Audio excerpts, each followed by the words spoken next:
Hey, Bubba. I believe when you took this job, you didn't know Frank previously, and I'm wondering, just now that you've had these 3 years together, uh, what has been sort of your perception of what's made him good at his job, and just what makes him kind of unique and good at it?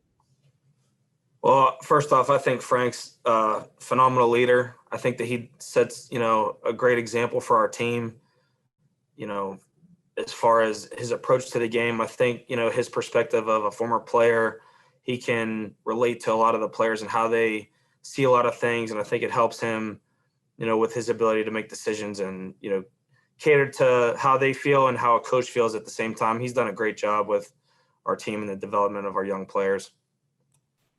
Joel Erickson. What's the challenge like for your coverage units this week? Buffalo, obviously, with the big time return man.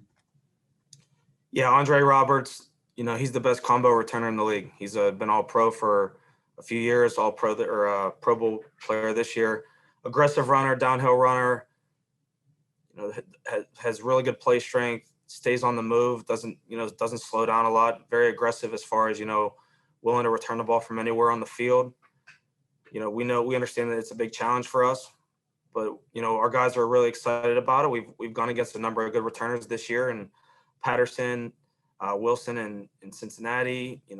We've covered a lot of good returners to this point, but this kid's, dynamic and special. So our guys are excited about the opportunity. Will be.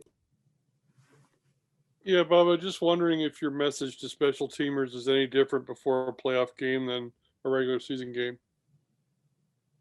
No, I think you go about it as far as installing for the week, as far as the plan. All that stuff will stay, consistent. I think everyone has a little bit heightened awareness as far as how we're going to attack the team. Probably, I would hope there's a little bit more detail and a little bit more studying that's going on, with each individual player, understanding their matchup, the opponent, and really having a good grasp on the plan and how we need to play the game to be able to put our team in the best position to win. Thank you. Kevin Bowen.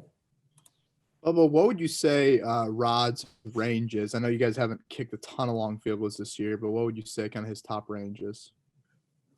With Rod, it's unfortunate that, he ended up falling up short on the 56, and then, he was short in Green Bay on the 50. He's connected on 53.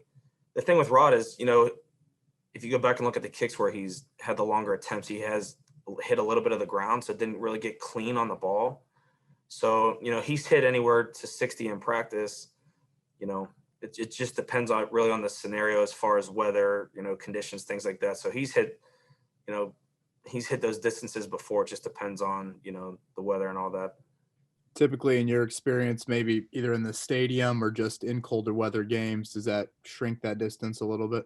Yeah, because, just naturally the ball, when you're playing outside, colder weather, the ball is not going to travel as far. You see more return kicks. You're not going to see nearly as many touchbacks in the playoffs as you did in the regular season, especially when you're playing outside. So the ball doesn't carry or travel as far, and then that'll stay true with, both the kicking game and passing game, I would say. Jim Aiello. Yeah, Bubba, I know we talked to you about kicking in Pittsburgh and kind of the quirks there. Are there quirks in Buffalo? And I know that Frank said that, he was a holder there for a long time, so he has some idea. I didn't know if he shared some of that stuff with you. Yeah, I've played there. I've coached there a number of times. The wind pattern there is a little bit different than in some other stadiums. Kind of like swirls a little bit. We'll get familiar with the wind once we get into the stadium that morning. We've been following the forecast throughout the week, so we'll just keep monitoring that. And, once we get there, we'll have a good gauge on it.